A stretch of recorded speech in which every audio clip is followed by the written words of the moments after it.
Dos, dos, ¿ahí me escuchan? Mm, ¿Con ruido? Hola. Dos, dos, ¿con ruido? ¿Con ruido? Dos, dos, dos. Dos, dos, dos, dos, dos, dos, tres, dos.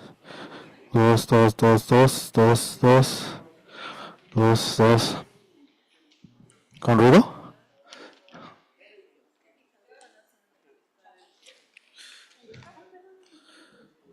Dos.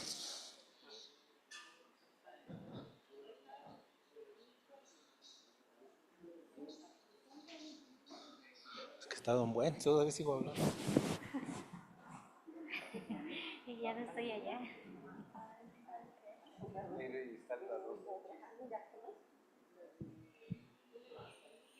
Dos, dos, tres, dos. Ahí se escucha bien. Lo que pasa es que lo tengo muy pegado.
Hola, probando.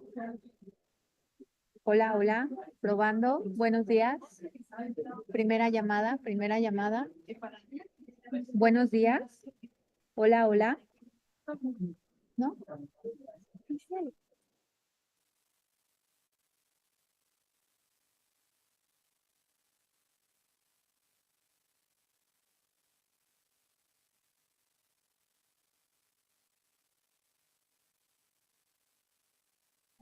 Sí, buenos días.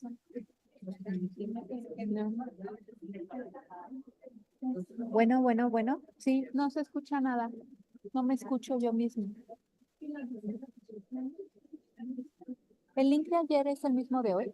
Ujú, sí, es el mismo. Hola, hola, hola. Sí, bueno, bueno, bueno, bueno. No me escucho.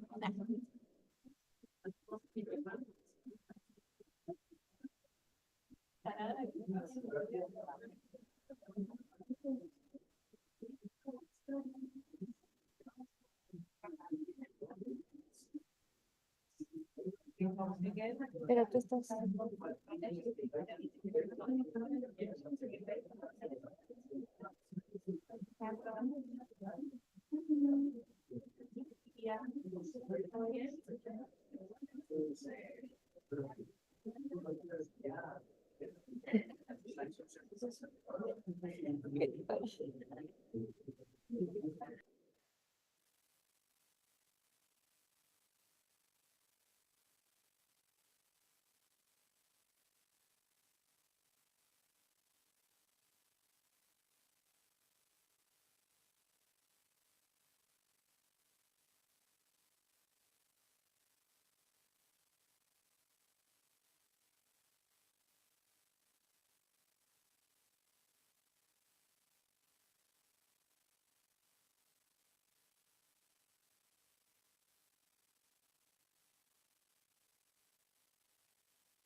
I'm ready, guys.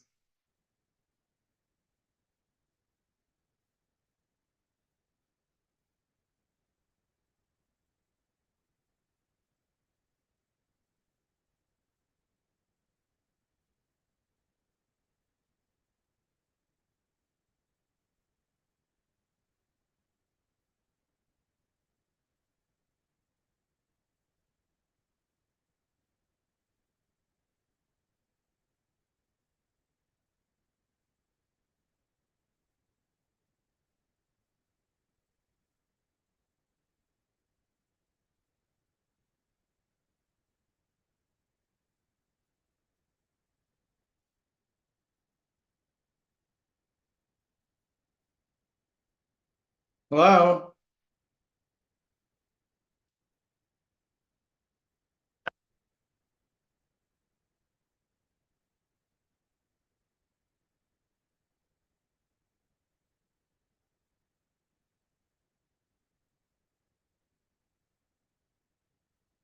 Buenos días. Good morning, Jeff. Estamos aquí para la última actividad del día, bueno, de estos 2 días, en que nos ha acompañado Carlo, Celso, Peter. Y hoy cerramos con una conferencia de Jeff Alexander sobre Office Obligation as a Civil Virtue, The Crisis of American Democracy. Y nos acompaña el profesor Alexander desde Yale. Él es profesor en sociología, no está más presentaciones, profesor de sociología y coordinador del Centro de Sociología Cultural de la Universidad de Yale.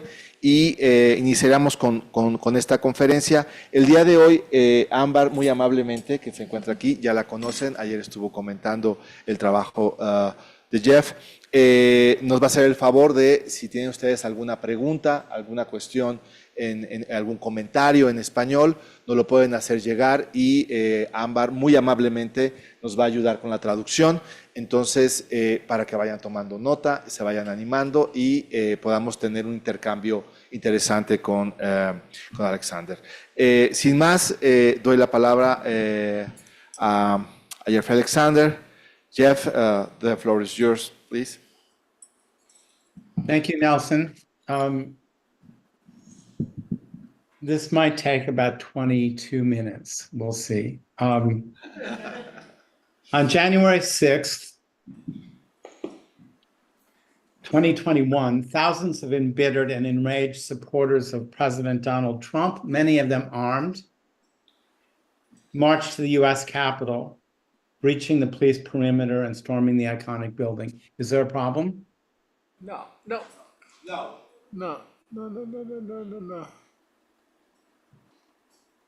Let's see. I'm just trying to see if we can put you in the spot. No se puede fijar, ¿verdad?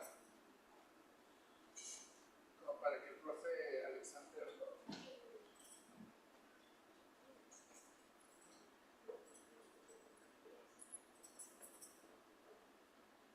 Pero es la otra.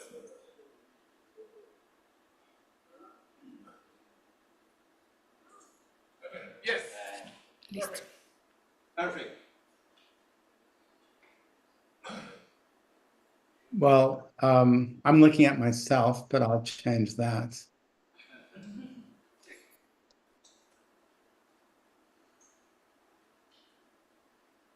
Okay. Are you guys ready? Yeah, we're ready. Okay. The intruders have been convinced that the 2020 presidential election was fraudulent, and they now aimed at preventing its final certification, to which I'll return at the end of this presentation.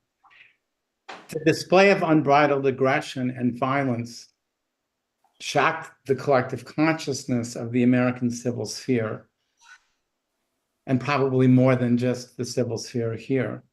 It was construed as the nadir of American democracy, but this is deeply misleading, in my view.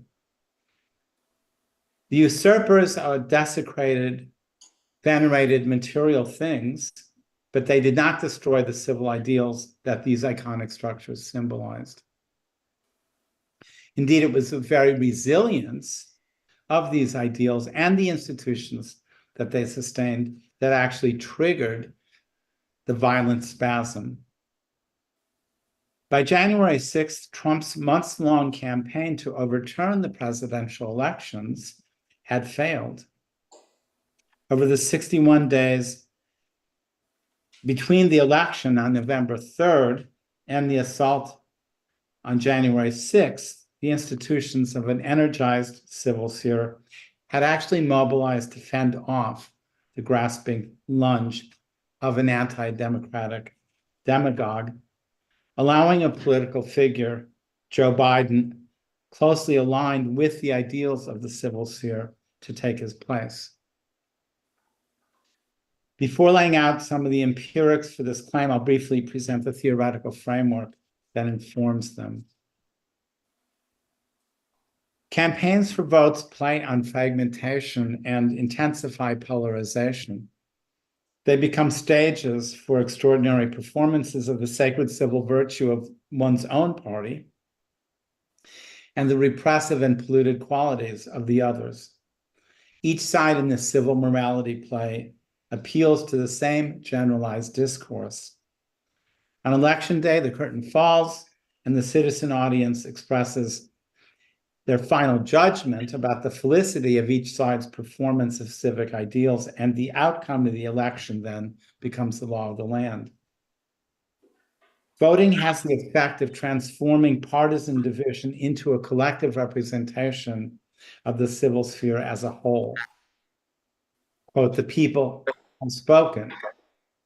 The will of the people is now clear, quote unquote. Quote, the nation has a new leadership. On the literal level of realism, the divisively theatrical campaign has made it abundantly evident that the civil whole is only putative, that far from a united people, there are ideological factions and fissures. The appearance of division is intensified by the closeness of most elections. On the figurative level of symbolization, however, things are different. In the wake of voting, the idealized civil whole, quote, replaces the reality of partisan division and social complexity. Intertwining agonistic competition for power and performative displays of generalized solidarity, however, is tricky. The fierceness of the fight, the weight and significance of what's at stake, materially, ideationally, emotionally, make it agonizingly difficult for political parties to play by the rules, to be gracious, to acknowledge even grudgingly the other team's right to live to fight another day. Radical rhetoric swinging from one side to the other is intrinsic to dynamics of actually existing civil spheres. Yet, there are always moments of danger. And this is especially difficult for radical populists who have become convinced that it is only they who represent the people. Because for them, defeat seems not just incomprehensible, but also deeply immoral. To the degree that there is democracy, the temptations of those who exercise populist power, both ideological and instrumental, must contend with a civil sphere that is relatively independent of the state. The populist demagogue then is continuously confronted with the cultural power of utopian ideals that demand more civil solidarity. Demagogic president faces angry and demonstrative civil associations, damaging public opinion polling, and critical journalism that constructs an oppositional social reality. The populist leader must also contend with the material and ideal authority of independent legal institutions and the imminent ineluctable reality that the next election is around the corner.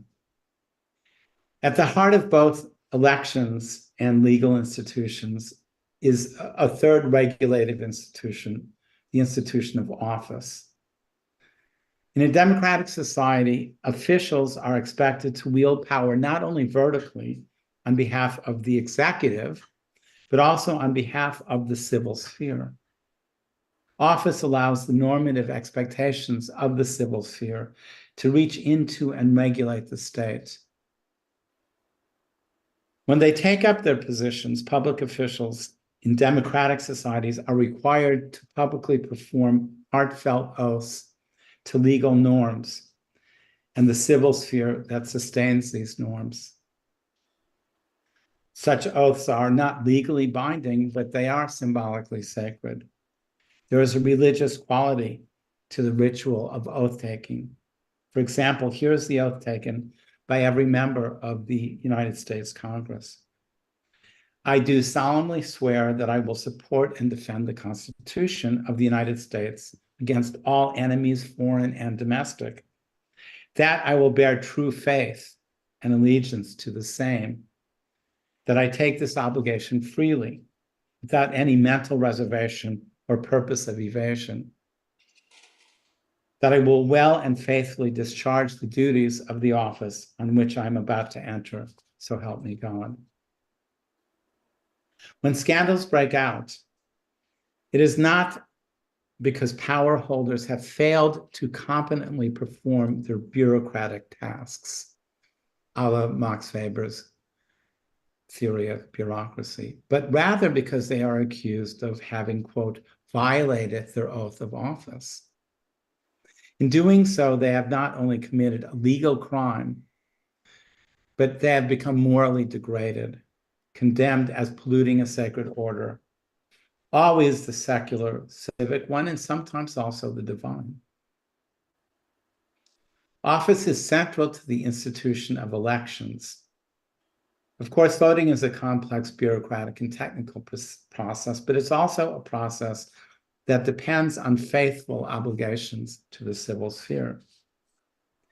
High election officials also take an oath of office, publicly performing their commitment to higher democratic ideals, promising to act on behalf of the civil sphere as such. Here is the oath taken by a Republican politician named Brad Raffensperger, whom we'll see more of later in this talk, after winning his first campaign to become Secretary of State, Georgia's highest election official. I do solemnly swear that I will faithfully execute the office of Secretary of State of Georgia and will, to the best of my ability, preserve, protect, and defend the Constitution thereof and the Constitution of the U.S. Election laws are only as good as the judges that rule on the inevitable legal challenges that are leveled against elections. To ensure free and fair elections, judges must see to it that relevant laws are followed by each side. Amidst the frantic push and pull of partisan campaigns, the integrity of elections often face legal challenge. The legal order depends on the institution of office as well. Judges are not only state officials, but citizens with partisan ideologies, gaining their position via appointment or election. Yet justice is expected to be blind. Judges, too, are administered an oath of office, and when they take up their position, they are expected to put partisanship aside. 28 U.S. Code 453 delineates, quote, oaths of justices and judges. This is their oath. Each judge or justice of the U.S. will take the following oath or affirmation before performing the duties of office. I do solemnly swear or affirm that I will administer justice without respect to person, and do equal right to the poor and to the rich, and that I will faithfully and impartially discharge and perform all the duties incumbent upon me as XX under the Constitution and bylaws of the United States. What I want to do in the rest of my talk today is to explore how the institution of office anchored the resistance to Donald Trump's determined efforts to overturn his 2020 presidential election loss to Joe Biden. These efforts extended, as I mentioned, from November 3rd, 2020 to January 6th, 2021. Amidst the president's continuous rhetorical attacks on the integrity of the election via tweets, media interviews, and in-person rallies, the Trump campaign launched 62 lawsuits alleging the fraudulent nature of the vote and the corruption of the officials conducting it. Now, to most observers across the political spectrum, it was undeniable that the elections had been fairly conducted and that election laws were not violated. The question, though, was whether courts would see things in the same way. Would conservative judges, and those are the judges I'm concentrating on, apply settled law in an even-handed manner, or would they cave in to Republican Party pressure, giving way to ideology and political loyalty? What was at stake was precisely this: could the integrity of office sustain the independence of the civil sphere's legal institutions? It is remarkably revealing of the independence of the civil sphere's legal institutions that 61 of these 62 lawsuits failed. Whatever their partisan appointment or ideological conviction, judges averred in public that to rule favorably on Trump's lawsuits would have been to abrogate their duties as legal officials. Ruling against these numerous court challenges, often even refusing them legal standing, that's a technical term, judges refused to undermine the office obligations of municipal and state officials who they said had indeed conscientiously administered the presidential election. Whatever their own ideologies and party commitments, judges presented themselves as stewards of a civil sphere whose constitution they had sworn an oath to uphold. Evoking the discourse of civil society, judges declared they would faithfully adhere not only to the letter, but also to the spirit of election laws. I consider many legal cases in the longer paper, but I'll talk about one here. In Trump versus Biden, the state of Wisconsin's majority Republican Supreme Court, in the United States, each state has its own Supreme Court, ruled that the plaintiff's efforts, in other words, Trump's efforts to, quote, invalidate the ballots of more than 220,000 Wisconsin voters had, quote, no basis in reason or law and was, quote, meritless on its face. Reason is a key element of the discourse of civil society. Further, that, quote, the Trump campaign's delay in raising these issues until after the election was, quote, unreasonable in the extreme. And that deciding on behalf of plaintiff would result in, quote, prejudice to election officials. That was both, quote, obvious and immense.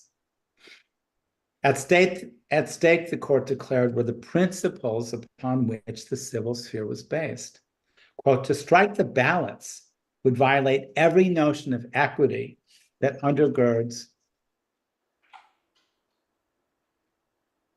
oops, I just lost a page, that undergirds, let's just say, our system. Where did that page go? Okay.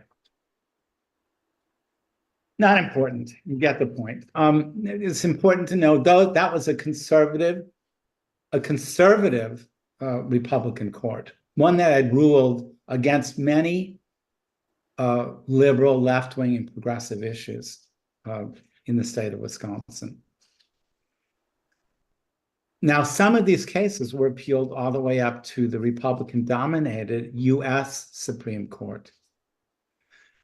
According to the conservative business magazine Forbes, quote, Trump and the GOP had publicly pinned their long-shot legal strategy on the assumption that the 6-3 conservative court would side with them. Yet during this post-election crisis, these Supreme Court justices denied every single appeal, demonstrating, in Forbes' words, quote, broad disregard for Trump or for the legal basis of his appeals. True to their oaths of office, they upheld the autonomy of the civil sphere's regulatory institutions. Amidst their challenges to the civil integrity of legal office, the president and his associates also pressured, threatened, and effectively bribed election officials in the battleground states. Battleground states were the 6 or 7 critical states that shift back and forth from one election to another. The election officials being the secretaries of states, governors, and state legislators and commissioners responsible for organizing, counting, and reporting the state votes.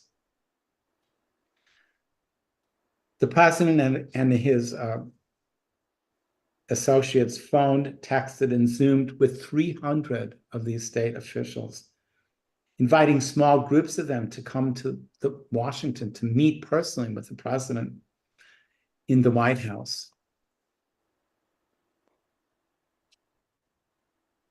But election officials in the battleground states pushed back against efforts to undermine the independent authority of their office, evoking faith, oath, and constitution. In the state of Pennsylvania, for example, just 2 weeks before the election, on October 19th, Republican leaders of the state legislature preemptively published an op-ed warning about the, quote, misrepresentations that, quote, will be part of the rhetoric of the most politically charged election of our lifetime. These Republicans called upon their fellow Pennsylvania officials to maintain civil moderation. Quote, we need to rise above that rhetoric and not fall victim to outside influences that are trying to stir emotion.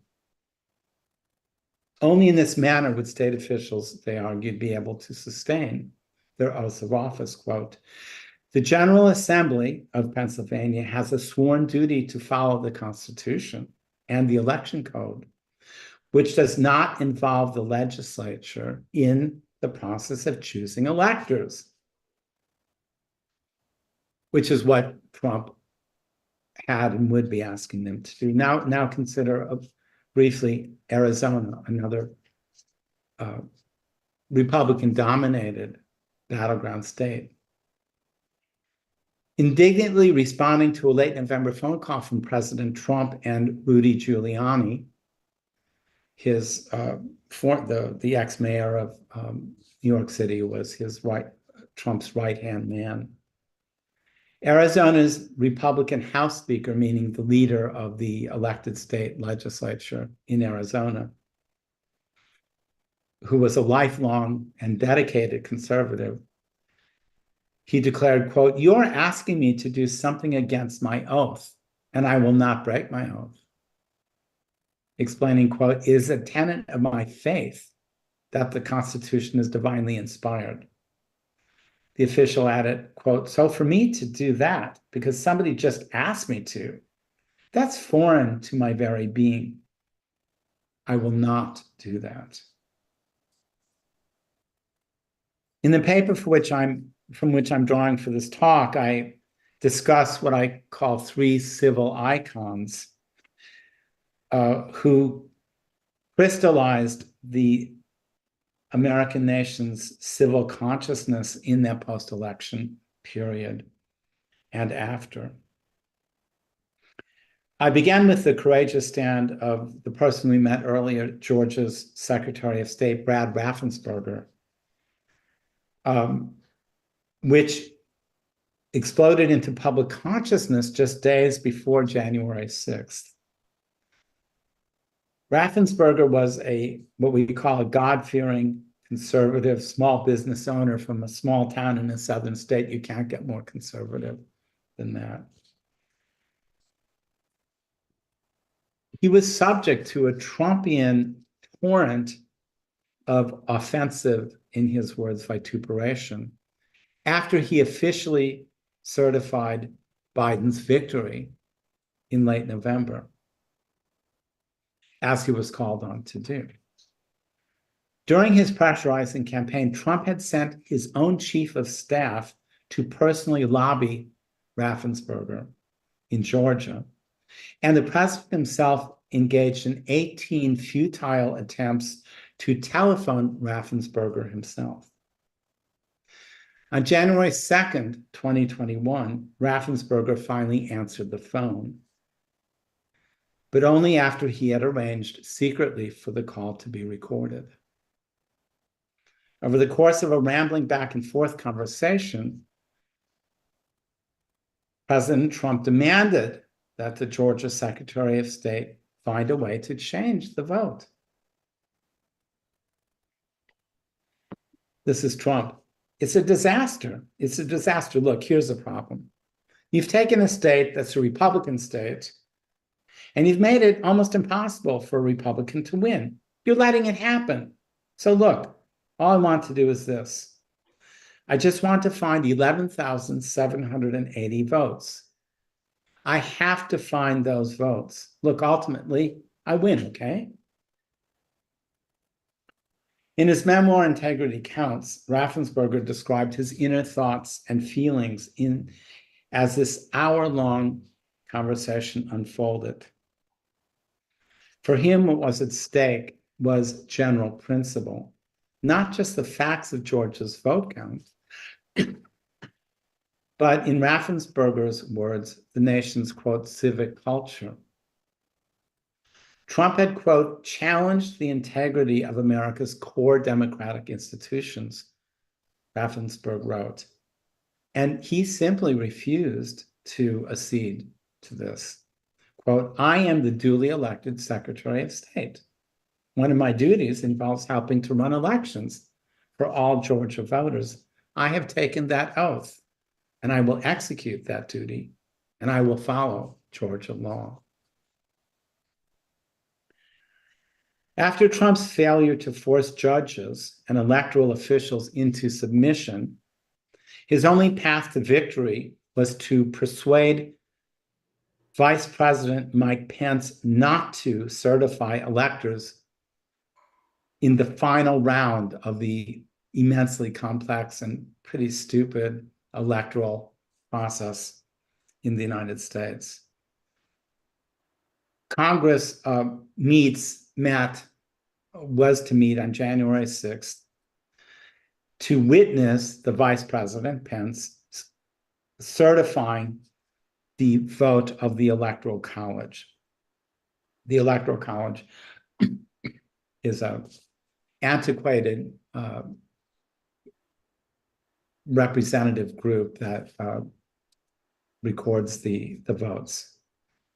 Now, for weeks, President Trump had been, quote, relentlessly harassing the vice president, both in public and in private. This is from his memoir. He implored him, he threatened him, he effectively bribed him to follow, quote, the non-judiciable political path that Trump and his associates laid out. Trump said, it would be the coolest thing you could do, Mike.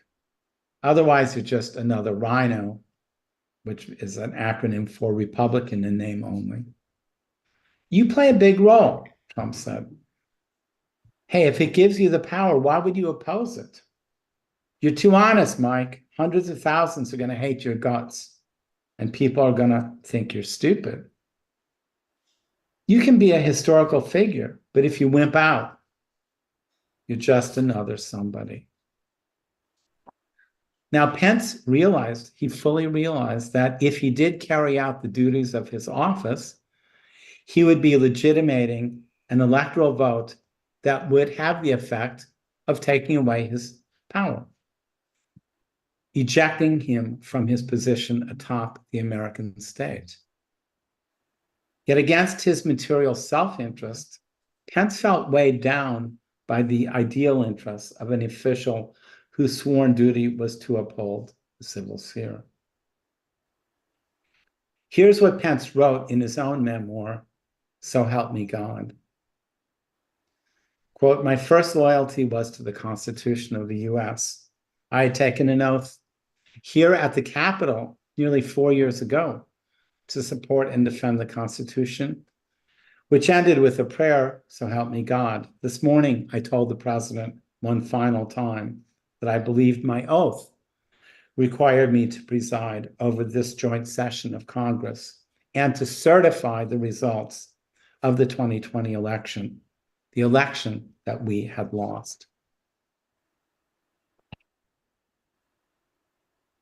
The assault on the Capitol that shortly followed Pence's principal refusal marked a turning point, not because of what it was, I've argued, but because of what was made of it in the hours, days, months, and years that followed.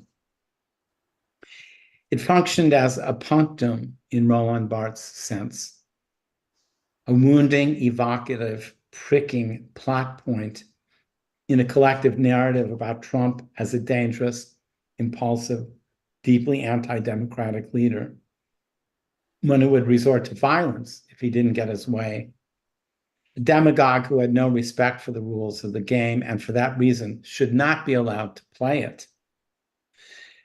The left had long signified Trump this way. What was new about the symbolization of what became known as, quote, January 6th and his symbolic afterlife was that it persuaded a widening slice of centrist and conservative citizens of the same opinion.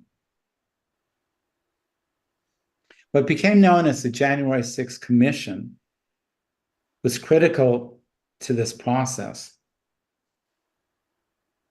The commission's performance, which started about a year after January 6th, the commission's performance lasted 7 months and it fused with influential segments of the American citizen audience. Its primetime viewing frequently matched the 18 million person audience for NBC's Sunday Night Football. While the emerging consensus about January 6th it created did not extend to the far right of the ideological spectrum, the commission crystallized an increasingly visible and politically significant strain of what I call civil conservatism. Civil conservatism allowed anti-Trump sentiment to become less party political and more generalized. It represented itself as criticism, focusing on the rules of the game rather than on the ideologies of those competing inside the game.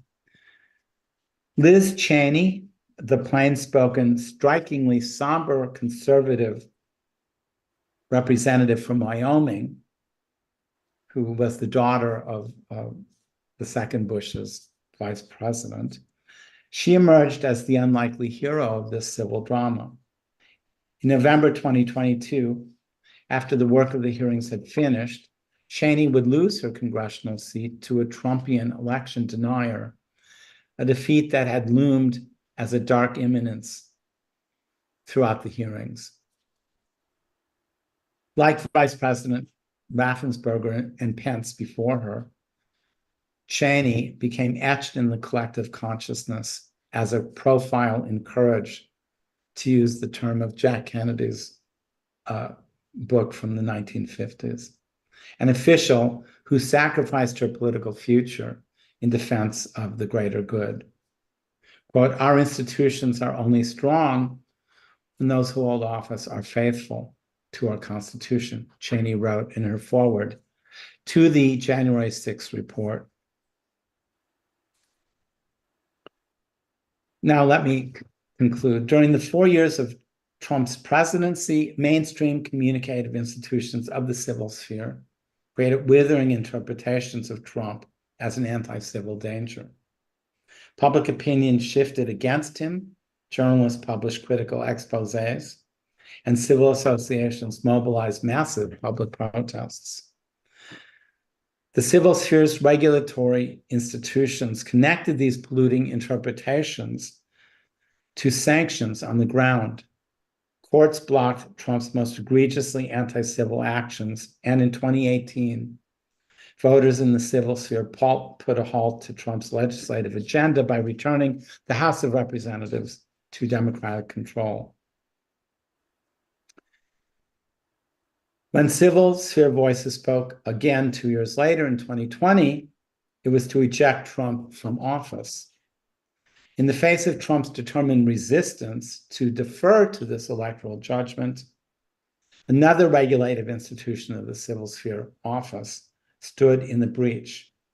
Key electoral and legal officials refused to abrogate their sacred oaths of office, oaths that bound them to democratic laws and to, quote, we the people, their fellow civil sphere members, whose solidarity underlay the Constitution's legal force. Thank you.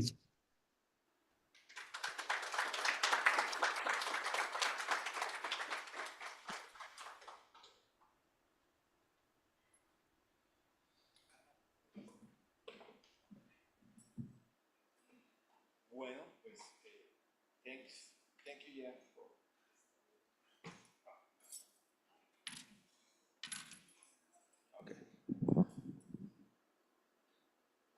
Okay.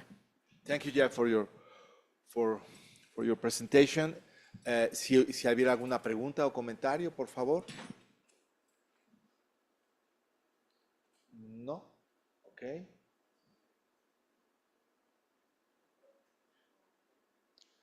¿Nos pueden prestar el micrófono para Víctor, por favor? Sí nos escucha, está silenciado. Hello, Professor Alexander. I am Victor Hugo Reina, a professor here at FLACSO, and I'm a journalism and political communication scholar. I would like to ask you about the role of journalism in the civil sphere theory. It seems like in recent years, the watchdog journalism that was inspired by Watergate, I know that you have studied this in the past.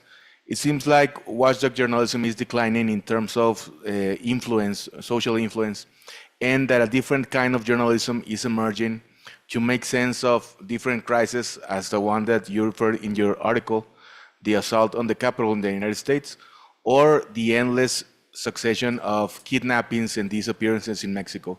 I mean, it seems like watchdog journalism is no longer setting the agenda, and it is no longer influencing voters, because voters are voting as political fans, no? And I would like to know if you believe that a different kind of journalism is making a new social function in the civil sphere, and how could we foster this new function, no? Because it seems like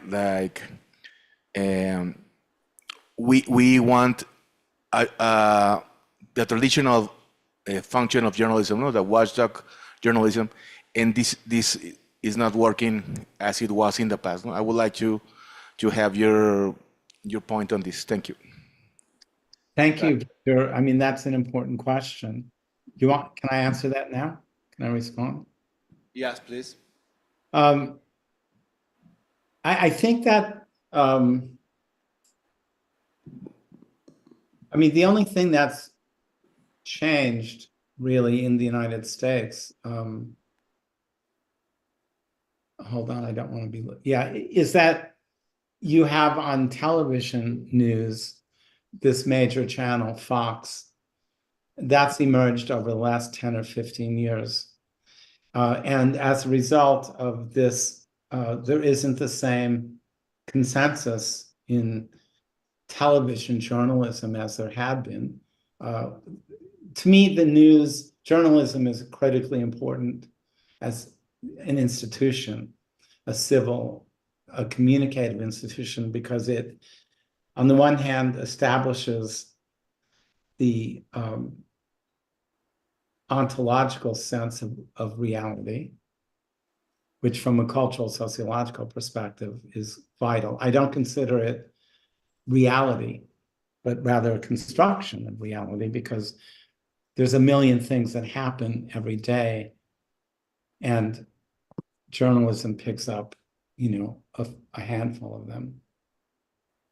But the other thing that's vital is that the ethics of journalism, even not just the ethics, but the manner of reporting that's developed from at least the early 20th century on, is parallels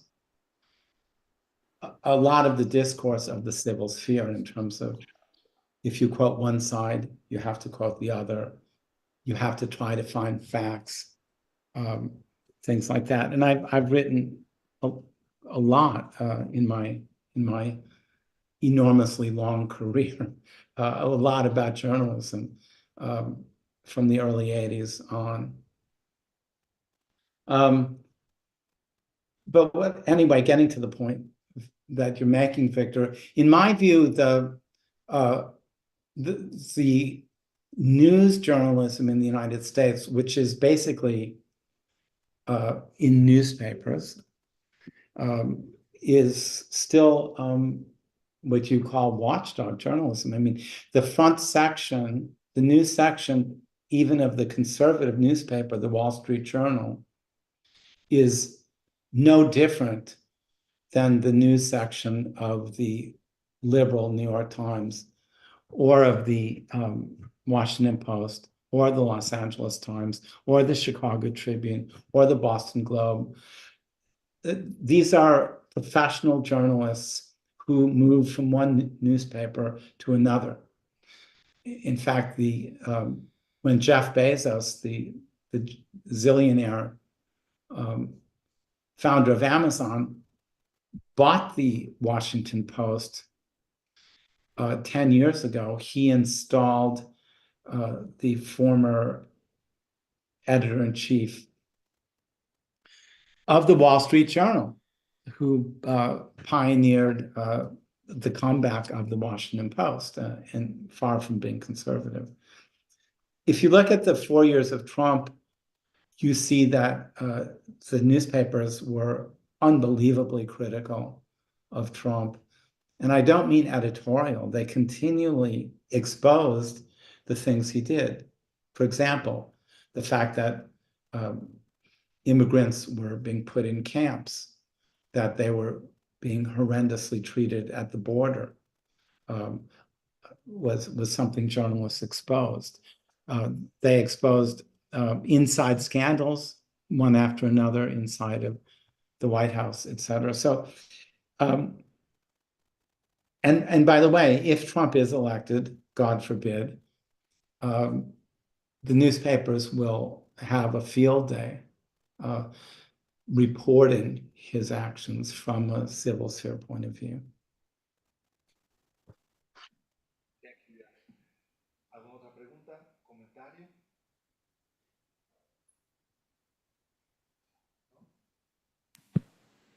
I have a question or comment, Jeff. Yesterday you talked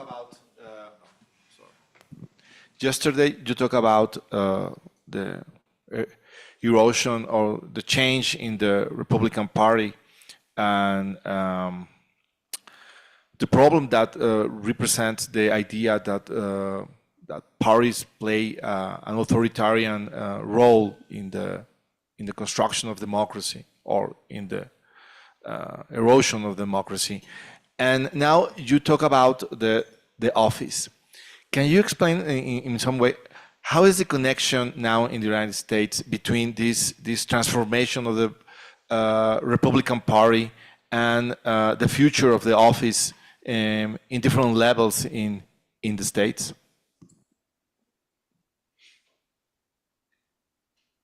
Well, I mean, one thing is that the Republican Party is still a loose party in my sense. It's not a very tight party.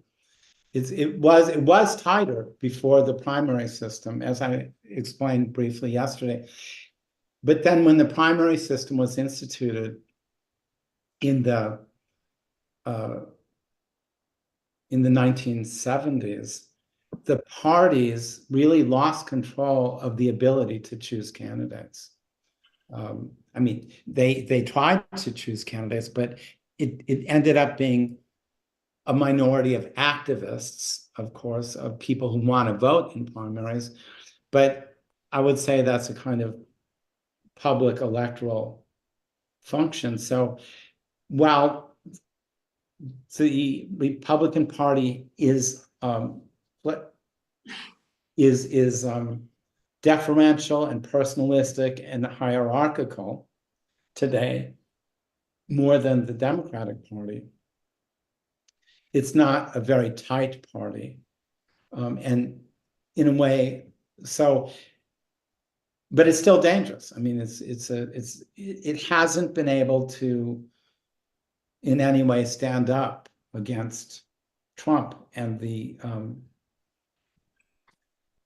and parties, I think, are quite dangerous because they don't really have conceptions of office. Their obligation, their function in a way in the civil sphere is to polarize public opinion for the purposes of elections. And what you have is, in a way, one way of describing this is what happened between November 3rd, 2020 and January 6th, is that Trump and the Republican Party tried to undermine office in the electoral system. So in a sense, and they tried to do so by mobilizing the latent party obligations of conservative office holders.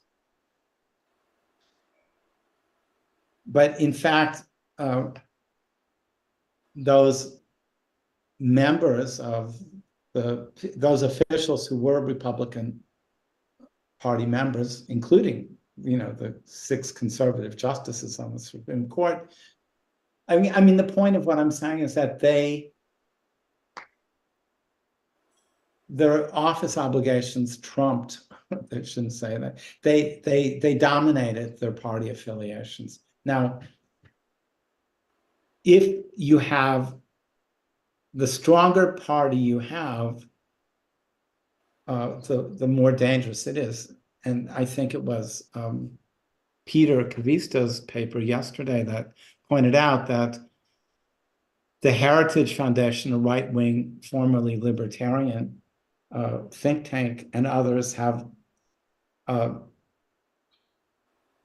prepared to a lot of detailed position papers for Trump if he gets reelected. And their idea is to do away with the civil service for the top 50,000.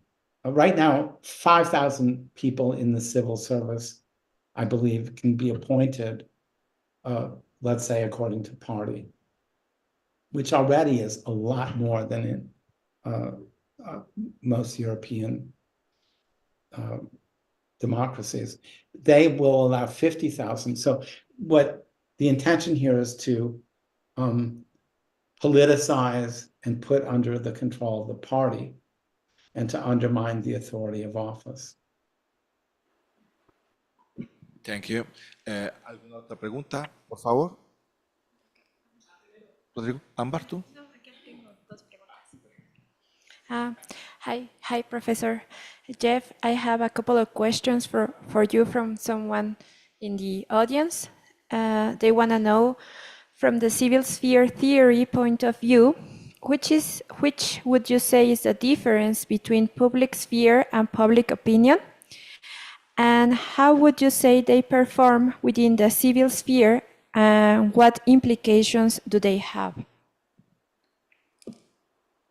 I don't understand the question, but I'll answer it anyway.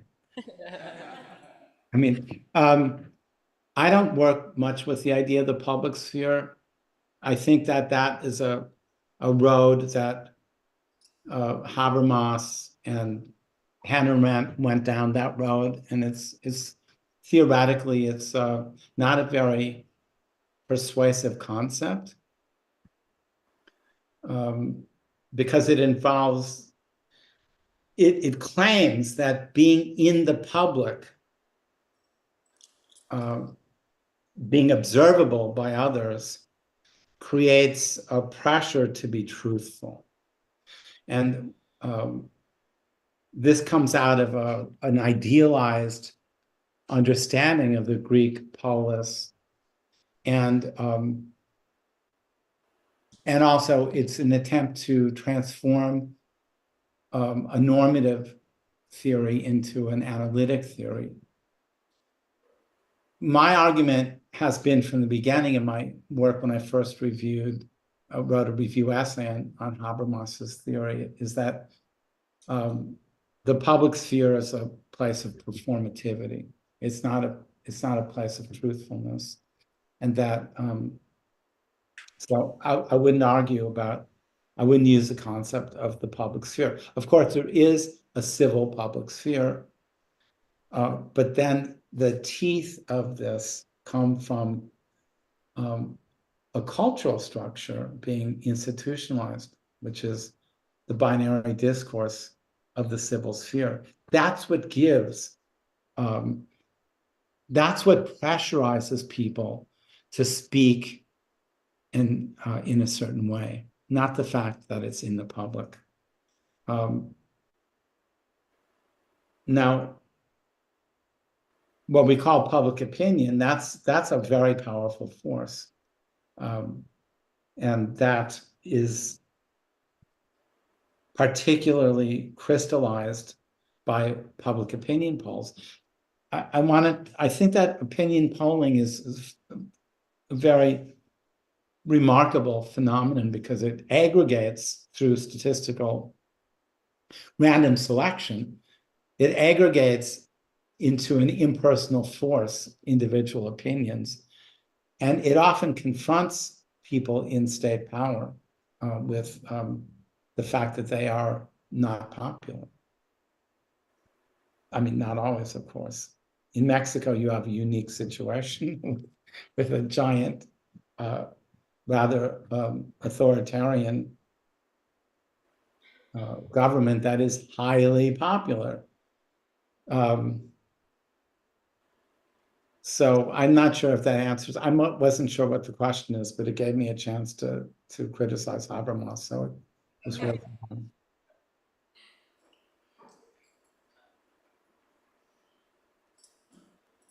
it. Professor, can you hear me? Yes. Okay. The question is about the personalism.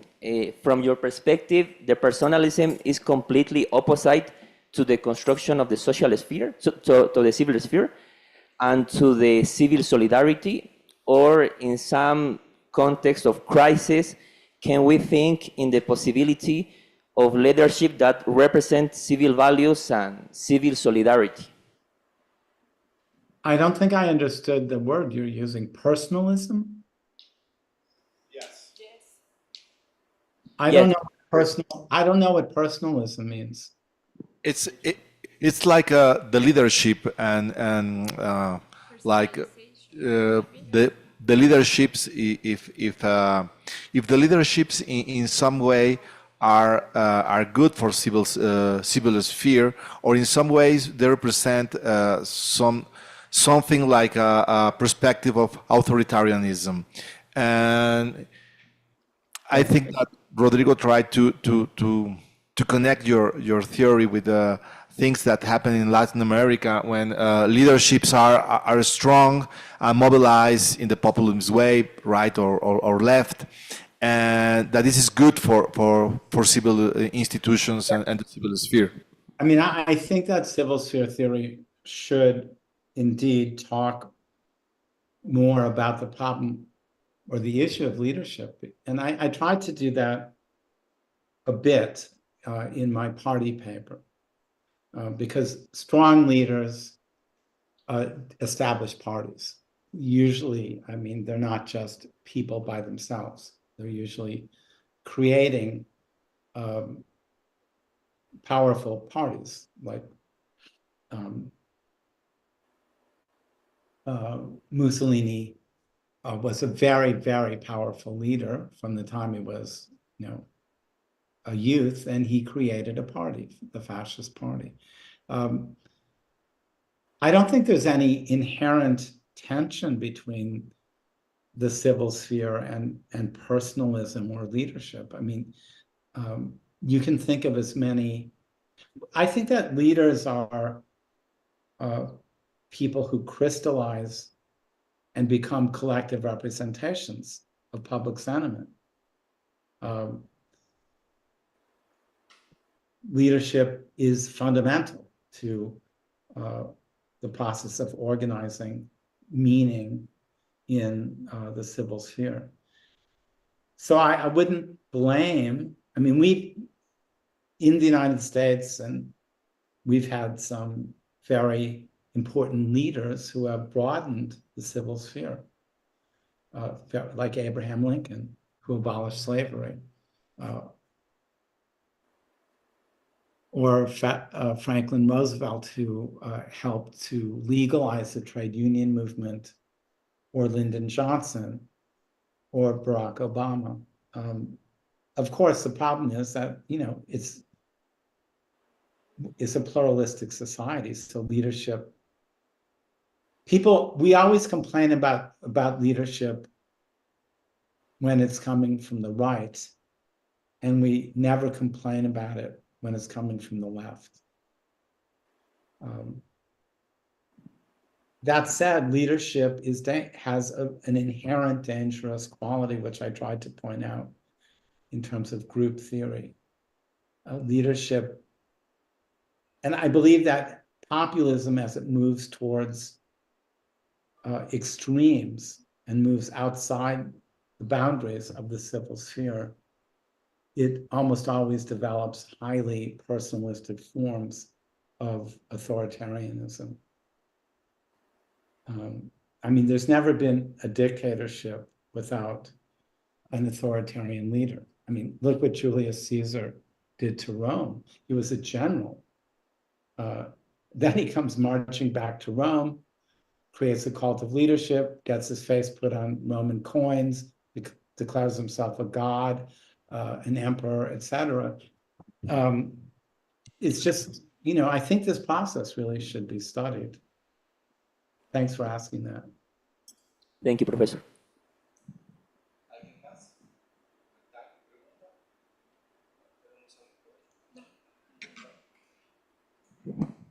Jeff, thank you very much for your presentation. We are very glad to be here with you. And thank you very much. And gracias a todos por acompañarnos estos 2 días. Thank you, Jeff, to be with us these 2 days. And see you soon. Thank you very much. So we're done for today, right? Yeah.